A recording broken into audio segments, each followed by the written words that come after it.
اللہ کی رحمتوں کا خزینہ شان رمضان، بخشش و مغفرت کا، بخشش و مغفرت کا سفینہ شان رمضان، اللہ کی رحمتوں کا خزینہ شان رمضان، شان رمضان۔ رحمت سحر میں آپ کا خیر مقدم ہے، اور آج ہم بات کریں گے باعمل عورت کا ایک گھر اور معاشرے کی تعمیر میں کردار۔ اس حوالے سے انشاءاللہ بات کی جائے گی۔ آپ جانتے ہیں کہ بعثت مصطفیٰ صلی اللہ علیہ وآلہ وسلم کے بعد عورت کو جو معاشرے میں مقام اور مرتبہ ملا بحیثیت ماں، بحیثیت زوجہ، بحیثیت بیٹی اور بیوی کے، یہ بہن کے، یہ ایک ایسی چیز ہے کہ جو دیگر معاشروں میں تہذیبوں میں چیز نظر نہیں آتی۔ اس سے قبل کے حوالے سے تاریخ بتاتی ہے کہ بڑا عار سمجھا جاتا تھا بیٹی کا پیدا ہو جانا، اپنے لیے باعث ذلت تصور کیا جاتا تھا، بلکہ یہ بھی کہا گیا ہے کہ بیٹی کو زندہ درگور کر دیا کرتے تھے۔ لیکن یہ نبی کریم علیہ السلام کی بعثت مبارکہ کا صدقہ ہے کہ عورت کو وہ تعظیم اور وہ تقدیس اور وہ احترام ملا کہ جو اس سے پہلے میسر نہیں تھا۔ بلکہ ہم تو یہ دیکھیں کہ قرآن کریم میں کوئی سورۃ الرجال نہیں ہے، سورۃ النساء ضرور موجود ہے۔ اس سے بڑھ کر عظمت کیا ہوگی عورت کی؟ اور عورت کے حوالے سے ہم یہ کہہ سکتے ہیں کہ الرجال قوامون علی النساء کی طرف اگر نظر ڈالیں تو محسوس یہ ہوتا ہے کہ یہ عورت کو اس میں پستی میں دکھایا گیا ہے، جبکہ اس آیہ مبارکہ کی صورت میں عورت کو تحفظ فراہم کیا گیا ہے، بحیثیت ماں، بحیثیت بہن، بحیثیت بیوی، بحیثیت بیٹی، ہر طریقے سے اس کو ایک تحفظ فراہم کیا گیا ہے۔ اس حوالے سے انشاءاللہ آج بات کریں گے کہ عورت کا کیا مقام ہے، گھر کی تعمیر اور معاشرے کی تعمیر میں اس کا کتنا عمل دخل ہے، اس حوالے سے بات کریں گے۔ استاد العلماء زینت الفقہاء علامہ مفتی محمد اکمل مدنی صاحب تشریف فرما ہیں۔ السلام علیکم ورحمۃ اللہ وبرکاتہ۔ وعلیکم السلام ورحمۃ اللہ۔ اور آپ کے ساتھ تشریف فرما ہیں ممتاز و معروف عالم دین علامہ حافظ اویس احمد صاحب۔ السلام علیکم ورحمۃ اللہ وبرکاتہ۔ وعلیکم السلام ورحمۃ اللہ۔ اور آپ کے ساتھ تشریف فرما ہے ممتاز و معروف religious scholar doctor Umair Mahmood Siddiqui sahab. السلام علیکم ورحمۃ اللہ وعلیکم وبرکاتہ۔ السلام ورحمۃ اللہ۔ اور میرے دائیں جانب تشریف فرما ہے رحمت سحر کی رونق الحاج ذوالفقار علی حسینی۔ السلام علیکم ورحمۃ اللہ وعلیکم وبرکاتہ۔ السلام ورحمۃ اور آپ کے ساتھ تشریف فرما ہے عالم اسلام کے ممتاز و معروف ثناء جناب محمد شاہ رخ قادری۔ السلام علیکم ورحمۃ اللہ وبرکاتہ۔ وعلیکم السلام۔ اور آپ کے ساتھ تشریف فرما ہے نوجوان اور پرعزم ثناء جناب دانیال شیخ اجمیری۔ السلام علیکم ورحمۃ اللہ وبرکاتہ۔ اچھا، ابتدان میں یہ چاہتا ہوں کہ اسلام میں ایک باعمل عورت کا جو تصور ہے وہ کس طرح سے پیش کیا گیا، اس پر کچھ ارشاد فرمائیے۔ اعوذ باللہ من الشیطان الرجیم، بسم اللہ الرحمن الرحیم۔ تمہیداً میں عرض کرتا ہوں کہ جواز جو ہے وہ 6 چیزوں پر مشتمل ہے: فرض، واجب، سنت موقدہ، غیر موقدہ، مستحب اور مباح۔ ان چیزوں کو جائز کہتے ہیں، یعنی جواز کے تحت یہ آتے ہیں۔ اور جو عدم جواز ناجائز، اس میں حرام، مکروہ تحریمی، اساءت یعنی سنت موقدہ کا ترک، پھر سنت یہ مکروہ تنزیہی، سنت غیر موقدہ کا ترک، اور خلاف اولا یہ مستحب کا ترک ہوتا ہے۔ ہمارا مذہب اسلام جس کو بعمل قرار دیتا ہے وہ اوپر والے جو 6 ہیں، 3 سے اجتناب اور 3 کا ارتکاب، وہ بعمل ہوگا۔ مثلا فرض، واجب، سنت موقدہ پر استقامت پذیر ہو، اور حرام، مکروہ تحریمی، اساءت سے بچتا ہو، یہ ہے نگاہ شریعت میں بعمل۔ باقی نیچے اگر مستحب یا سنت غیر موقدہ ترک کر بھی دیں تو نگاہ شریعت میں وہ بے عمل نہیں ہے، اگرچہ افضل ہے کہ وہ بھی کریں۔ تو اب خلاصہ کلام یہ ہوا کہ ایک عورت کو اگر ہم بعمل قرار دیں گے وہ ہوگی جو اللہ کے فرائض پورے کرے، واجبات پورے کرے، اور نماز سے اس کا تعلق نہیں، اور بہت ساری چیزیں کردار میں اور گفتار میں اور اخلاقیات میں بھی سنن موقدہ ہوتی ہیں، ان کو پورا کرے، اور حرام، مکروہ تحریمی، اساءت سے بچے۔ اس کا مطلب ہے کہ جس کو اللہ تعالیٰ نے کرنے کا حکم دیا اسے کرے، جس سے بچنے کا حکم دیا اسے رکے۔ وما آتاکم الرسول فخذوہ وما نہاکم عنہ فانتہوا، جو رسول تمہیں حکم دے اس کو اختیار کرو، جس سے اسے منع کرے اس سے باز آ جاؤ۔ جب کوئی بہن اس کی عملی تصویر بنے گی تو وہ بعمل ہوگی۔ وہ اگر نہیں بھی بولے گی، اس کا عمل بول کر نصیحت کرے گا، وہ بولے گی تو کائنات پلٹ جاتی ہے۔ کیا کہنا ہے، کیا جامع کلمات ارشاد فرمائے مفتی صاحب نے۔ ایک مختصر سا وقفے کے بعد لوٹتے ہیں، مجھے امید ہے آپ کا اور ہمارا ساتھ رہے گا۔ خزینہ شان رمضان۔ رحمت سحر میں آج موضوع ہے باعمل عورت کا گھر اور معاشرے کی تعمیر میں جو کردار ہے اس کے حوالے سے بات ہوگی۔ ابتداً مفتی صاحب نے بہت خوبصورت، جامع اور مختصر الفاظ میں ہمارے سوال کا جواب عنایت فرمایا. شامل کرتے ہیں نعت رسول مقبول صلی اللہ علیہ وآلہ وسلم. پیش فرمائیں گے الحاج ذوالفقار علی حسینی، محمد شاہ رخ قادری اور دانیال شیخ. بسم اللہ. حضور ایسا کوئی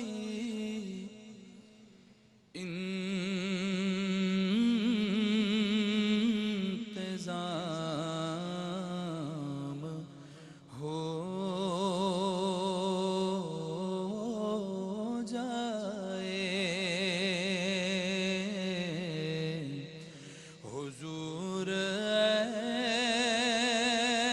ایسا کوئی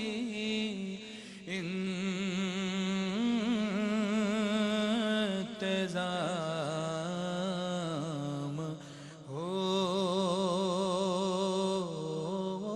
جائے. حضور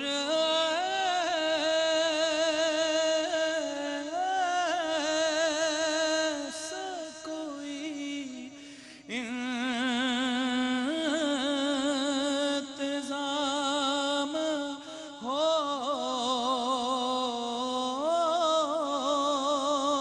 جائے.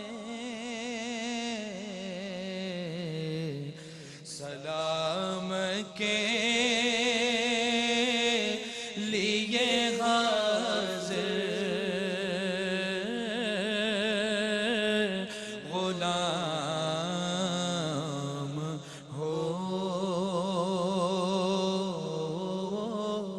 جائے. سلام کے لیے حاضر غلام ہو جائے.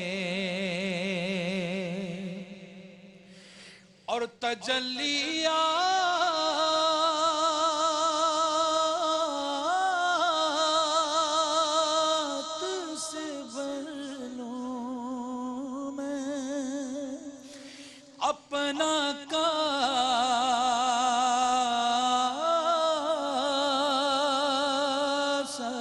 جان. تجلیات سے بھر لوں میں اپنا کاسہ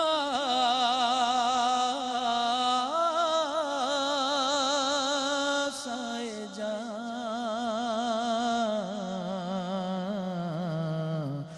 کبھی جو ان کی گلی میں قیام ہو جائے. سلام کے لیے حاضر غلام ہو جائے. میں صرف دیکھ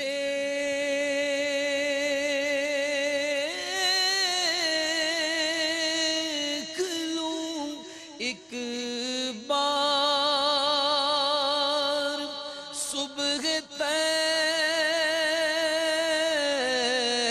طیبہ کو. میں صرف دیکھ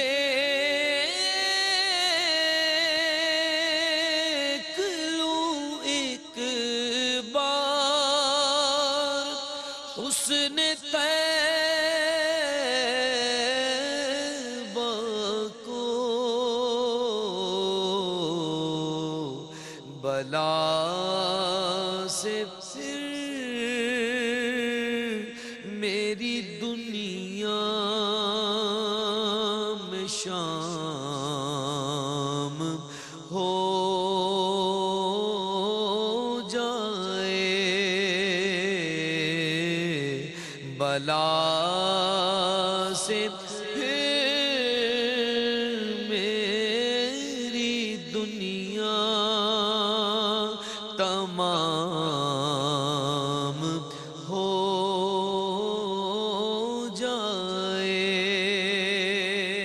تجلیات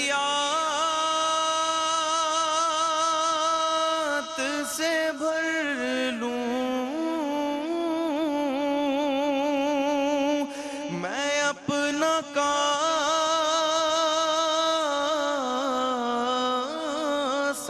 جام تجلیات سے بھر لوں میں اپنا کاسہ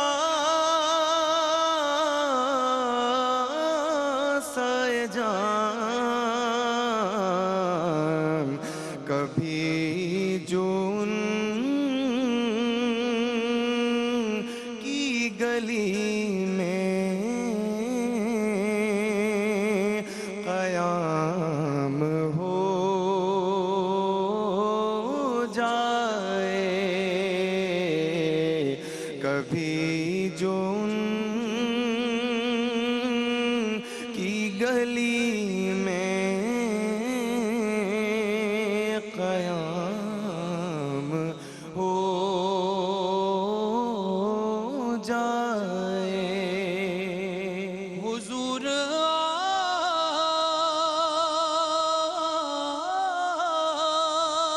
آپ جو چاہیں تو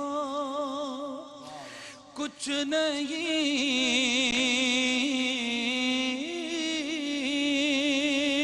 مشکل حضور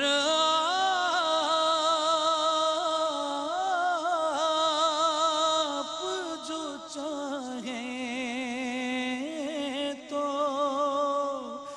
کچھ نہیں مشکل